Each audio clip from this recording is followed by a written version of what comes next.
মধ্যপ্রাচ্য জুড়ে চলছে তৃতীয় বিশ্বযুদ্ধ, আর এ যুদ্ধে দখলদার ইহুদিবাদী ইসরায়েল ও যুক্তরাষ্ট্রের যৌথ হামলার শিকার ইরান।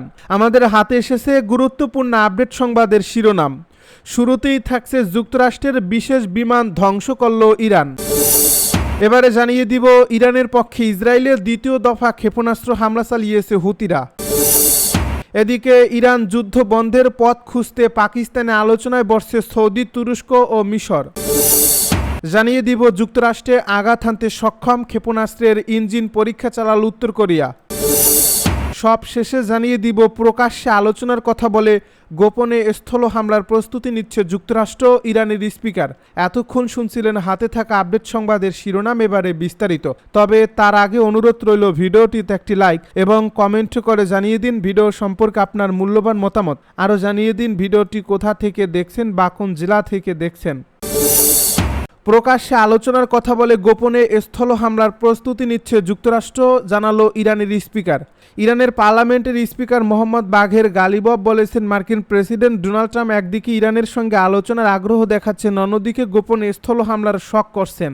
রোববার ইরানের রাষ্ট্রীয় সংবাদ সংস্থা IRNA এক প্রতিবেদনে এই খবর জানিয়েছে। মোহাম্মদ বাঘের গালিবফ বলেন, শত্রুপক্ষ প্রকাশ্যে আলোচনার বার্তা পাঠাচ্ছে এবং গোপনে স্থল অভিযানের প্রস্তুতি নিচ্ছে। আমাদের বীর যোদ্ধারা মার্কিন সেনাদের জন্য অপেক্ষা করছে।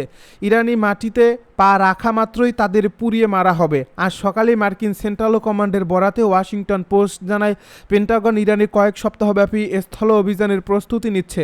মার্কিন সামরিক বাহিনী মধ্যপ্রাচ্যে তাদের 31তম মেরিন এক্সপেডিশনারি ইউনিটের 3500 সেনার আগমনের ঘোষণা দিয়েছে। সেনকম আরও জানায়, মার্কিন যুদ্ধজাহাজ USS ত্রিপলি তার দায়িত্বে এলাকায় পৌঁছেছে। যদিও এই জাহাজটির নির্দিষ্ট অবস্থান প্রকাশ করা হয়নি, তবে সেনারা সুনির্দিষ্টভাবে কোথায় অবস্থান করে নেবেন সে বিষয়ে কোনো বিস্তারিত জানানো হয়নি। যুক্তরাষ্ট্রে আঘাত হানতে সক্ষম ক্ষেপণাস্ত্রের ইঞ্জিন পরীক্ষা চালাল উত্তর কোরিয়া। নতুন ও উন্নত প্রযুক্তির একটি রকেট ইঞ্জিনের সফল গ্রাউন্ড টেস্ট সম্পন্ন করেছে উত্তর কোরিয়া। দেশটির রাষ্ট্রীয় সংবাদ মাধ্যম KCNA জানিয়েছে, কিম জং উন স্বয়ং উপস্থিতি থেকে এই পরীক্ষা তদারকি করেছেন। প্রতিরক্ষা বিশেষজ্ঞদের মতে এই পদক্ষেপটি সরাসরি যুক্তরাষ্ট্রের মূল ভূখণ্ড আঘাত হানতে সক্ষম ক্ষেপণাস্ত্র ভাণ্ডার আধুনিকায়নের একটি অংশ।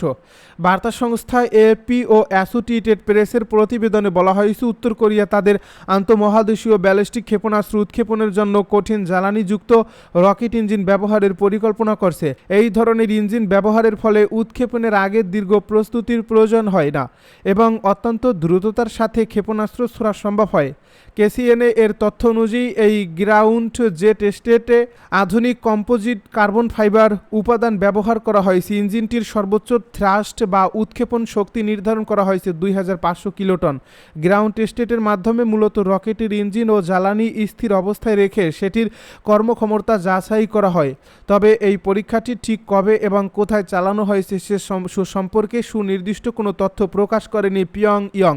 সম্প্রতি উত্তর কোরিয়ার পার্লামেন্টে দেওয়া এক ভাষণে কিম জং উন নিজের দেশকে একটি অপরাজেয় পারমাণবিক শক্তিধর রাষ্ট্র হিসেবে প্রতিষ্ঠিত করার অঙ্গীকার ব্যক্ত করেন। চলমান মধ্যপ্রাচ্যের যুদ্ধের প্রেক্ষাপট টেনে তিনি যুক্তরাষ্ট্রকে বিশ্বজুড়ে রাষ্ট্রীয় সন্ত্রাসবাদ ও আগ্রাসনের মূল হোতা হিসেবে অভিযুক্ত করেন। ইরান যুদ্ধ বন্ধের পথ খুঁজতে পাকিস্তানে আলোচনায় বসছে সৌদি, তুরস্ক ও মিশর। ইরানের সঙ্গে ইসরায়েল ও যুক্তরাষ্ট্রের চলমান সংঘাত নিরসনে এবং আঞ্চলিক স্থিতিশীলতা ফেরাতে আজ পাকিস্তানের রাজধানী ইসলামাবাদে জরুরি বৈঠকে বসছেন 3 মুসলিম প্রধান দেশের পররাষ্ট্রমন্ত্রীরা। সৌদি আরব, তুরস্ক ও মিশরের এই উচ্চ পর্যায়ের আলোচনা আজ রবিবার অনুষ্ঠিত হতে যাচ্ছে। মধ্যপ্রাচ্যের শক্তিশালী এই দেশগুলো এমন সময়ে কূটনৈতিক তৎপরতা শুরু করছে যখন ইরানের সম্ভাব্য স্থল হামলার আশঙ্কায় প্রায় 3500 মেরিন সেনা মোতায়েন করছে যুক্তরাষ্ট্র। উদ্ভূত এই পরিস্থিতি নিয়ে গতকাল শনিবার ইরানের প্রেসিডেন্ট মাসুদ পেজেশকিয়ানের সঙ্গে টেলিফোনে বিস্তারিত আলোচনা করেছেন পাকিস্তানের প্রধানমন্ত্রী শেহবাজ শরীফ। গত 28 ফেব্রুয়ারি ইরান ও যুক্তরাষ্ট্রের মধ্যে সরাসরি সংঘাত শুরুর পর থেকে বিশ্বজুড়ে জ্বালানি সরবরাহে অস্থিরতা দেখা দেয়। এর প্রতিবাদে ইরান কৌশলগতভাবে গুরুত্বপূর্ণ হরমুজ প্রণালী বন্ধ করে দিলে বৈশ্বিক তেল সরবরাহে বড় ধরনের বিঘ্ন ঘটে।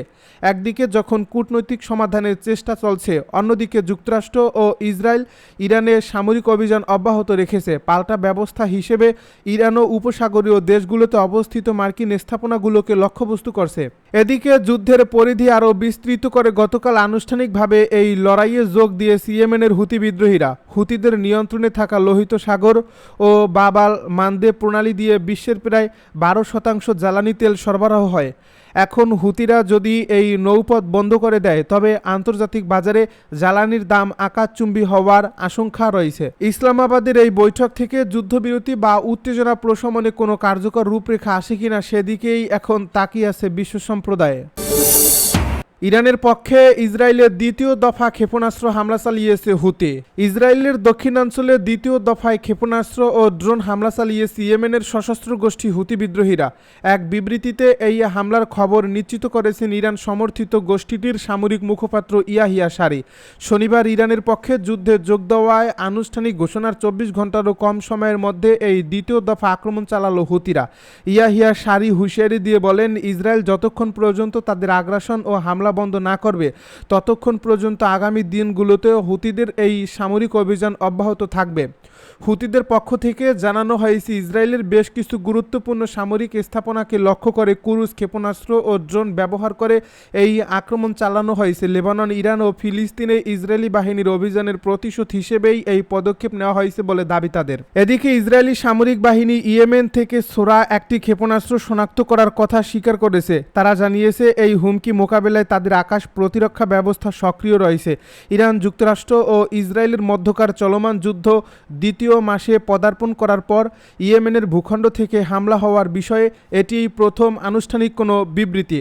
হুতি মুখপাত্র ইয়াহিয়া সারি হুঁশিয়ারি দিয়ে বলেন, দখলকৃত পশ্চিম তীরে ইসরায়েলের বিভিন্ন সামরিক লক্ষ্যবস্তুতে আমরা ব্যালিস্টিক ক্ষেপণাস্ত্র ছুড়েছি। ইরান ও তার মিত্রদের বিরুদ্ধে এই যুদ্ধে যদি যুক্তরাষ্ট্র বা ইসরায়েলের সঙ্গে অন্য কেউ যোগ দেয় তবে আমাদের আঙুল সবসময় বন্দুকের ট্রিগারে রয়েছে। এই সংঘাত মধ্যপ্রাচ্যের সামগ্রিক নিরাপত্তা পরিস্থিতিতে নতুন মাত্রা যোগ করছে। হুতিদের এই সরাসরি অংশগ্রহণ যুদ্ধের পরিধি আরও বিস্তৃত হওয়ার আশঙ্কা তৈরি করছে। যুক্তরাষ্ট্রের বিশেষ বিমান ধ্বংস করল ইরান। মার্কিন বিমান বাহিনীর একটি বিশেষ বিমানটি ধ্বংস করে দিয়েছে ইরান। মার্কিনীদের কাছে এ বিমান মাত্র 16টি ছিল। বিশেষ রাডার থাকা এই বিমানটি আগাম সতর্কতা দেওয়া ও আকাশ নিয়ন্ত্রণের কাজ করত। সংবাদ মাধ্যম ওয়াল স্ট্রিট জার্নালকে এ তথ্য নিশ্চিত করেছেন মার্কিন কর্মকর্তারা। গত শুক্রবার সৌদির প্রিন্স সুলতান বিমান ঘাঁটিতে হামলা চালায় ইরান। এ সময় এ বিমানটিকে টার্গেট করা হয়। ওই হামলায় যুক্তরাষ্ট্রের 12 সেনাও আহত হন। এছাড়া একই হামলায় কয়েকটি রিফুয়েলিং বিমান ধ্বংস হয়। অনলাইনে প্রকাশিত নতুন ভিডিও ফুটেজে দেখা গেছে বোয়িং E-3 সেন্ট্রি মডেলের বিমানটি প্রায় ধ্বংস হয়ে গেছে। কয়েকজন আরব কর্মকর্তা জানিয়েছেন, একাধিক রিফুয়েলিং বিমানের সঙ্গে এই বিশেষ বিমানটিও ক্ষতিগ্রস্ত হয়েছে।